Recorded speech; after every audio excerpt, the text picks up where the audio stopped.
Hello and welcome to Middle East Matters. I'm Delano D'Souza. Coming up on the show this week, 5 Americans released from an Iranian prison arrived back home in the United States. The prisoner swap deal brokered by Qatar included the unfreezing of $6 billion in Iranian funds. A controversial law on cybercrimes goes into effect in Jordan. Rights groups say free speech can now be labeled as criminal content. And Israel slams UNESCO's decision to grant World Heritage status to prehistoric ruins near the ancient West Bank city of Jericho. But first, 5 Americans released from an Iranian prison have arrived back home in the United States. This as part of a deal brokered by Qatar. The freed U.S. citizens were swapped for 5 Iranians detained in the United States. The prisoner swap deal also included the unfreezing of $6 billion of Iranian funds, which the Biden administration has reiterated was not a ransom.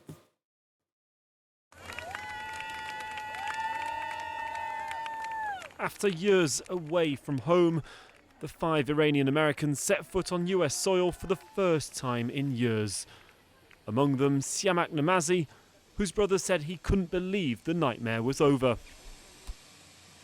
The real hero of this story, surviving 8 years of brutal treatment, but never losing hope. It's over. I'm done. Thank you.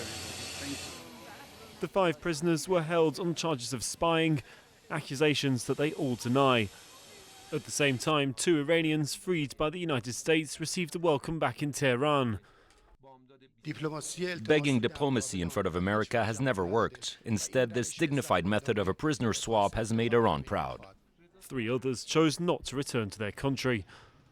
It's an exchange that comes at an expense. $6 billion of oil revenue belonging to Iran, once frozen in South Korean accounts, have now been released and will be available to the Islamic Republic. But back in the United States, Republicans have hit out at Joe Biden, criticising the president for helping to boost Iran's economy and saying the deal could encourage Tehran to detain more US citizens. The government authorities say that the money will be restricted to humanitarian use and will not be spent on items currently affected by US sanctions. A new controversial law on cybercrimes has gone into effect in Jordan. Now, the bill was criticized by journalists, activists, and NGOs.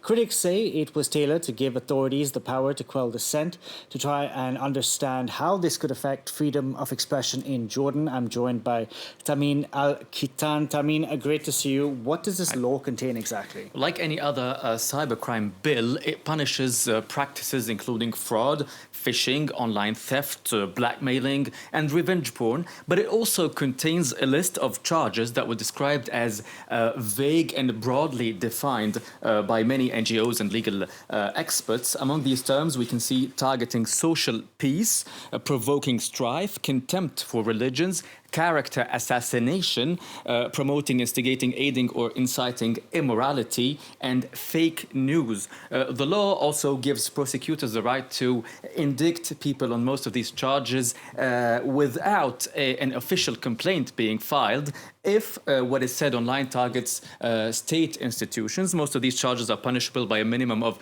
3 months in jail or a fine ranging from $7,000 to $28,000 or both punishments. And now this bill, of course, has received a lot of criticism, but what do activists and NGOs say about it?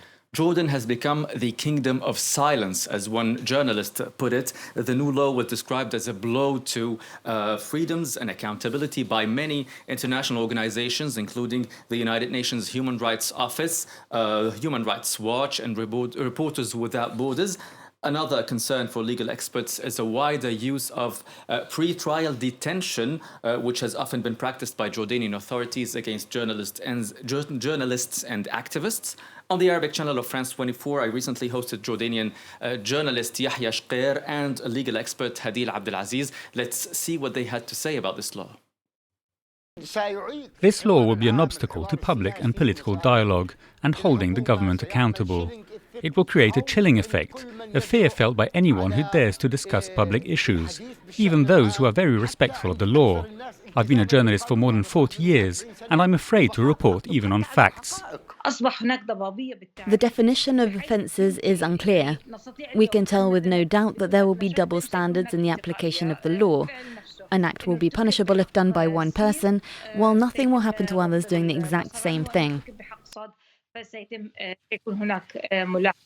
Now, several international organizations say the law is symptomatic of a larger decline of freedoms over in Jordan. So what else is happening there? Different forms of crackdown on free speech are being witnessed in Jordan for several years now.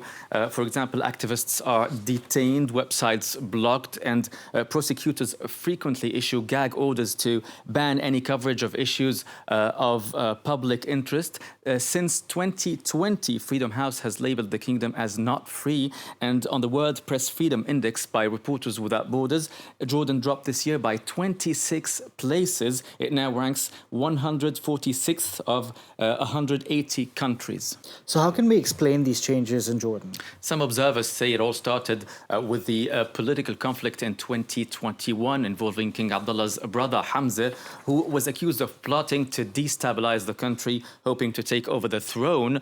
Another explanation would be the economic difficulties in Jordan in the context of the hiking inflation in the world. Now, a spokesperson for Reporters Without Borders told me this also could explain similar forms of crackdown in other countries of the region. Iraq's parliament, for example, tried to pass a bill on cybercrimes last year, and Jordanian journalist Yahya Shqair draws a very interesting comparison between Arab countries. Let's take a listen. There are cybercrime laws in 130 countries, 13 of them in Arab countries. They have included in their laws articles that do not exist in any other place in the world, to grant protection to high-ranking officials. It is the case in Jordan and in other Arab countries. They also criminalize offences to state symbols and institutions. And what's dangerous is the impact on freedom of opinion. Tamin, thank you very much for that. That was Tamin Al-Khitan there. Now, following the devastating flooding in Libya, neighboring Egypt too has been counting its dead. At least 145 Egyptians died in the city of Derna. One village in Egypt's Nile Valley has been among the hardest hit, with remittances now gone. Edouard Dropsy and Catherine Viet report. The Goran Hughes family is in mourning. 20-year-old Mohammed died during the deadly flooding that devastated Derna in Libya. This is a picture of him standing in front of the sea, a souvenir picture. I was in Derna around 6 or 9 months ago. I remember he was sitting with me in the yards. We packed my stuff, my bags, and he said goodbye. Now, I'll never see him again. Ahmad, the oldest sibling, had to identify the body. Their names were written on the bodies. Each one of them had a name written on his body, on his feet. By the will of God, even though no one knew whose body it was. They were broken and dead. We saw them broken, deformed, very deformed. I mean, he didn't die like this, but this situation was horrifying. In the small rural village of Nazlat El Sharif, every family had a relative in Derna. With Egypt's economic crisis, the remittances were a much-needed lifeline. Hamad now has to take care of his nieces and nephews who were orphaned. Every month he used to send 30 euros, 60 euros. I work in the fields. How can I help? I earn 3 euros a day, which makes a monthly earning of 100 euros. What should I do? What should I do other than feel sad? To help ease the financial burden, President Sisi promised the equivalent of 3,000 euros for each person who died. But that still does not take away the pain of losing their loved ones in Derna's floodwaters. Prehistoric ruins near the ancient West Bank city of Jericho has been given World Heritage status. The decision was made after a UN conference vote on Sunday. Celebrations broke out despite the development of ruffling feathers in Israel, which controls the territory that's administered by the Palestinian Authority. Israel's foreign ministry said the designation was a cynical ploy to politicize UNESCO. That's it for this edition of Middle East Matters. From all of us on the team, thank you very much for watching.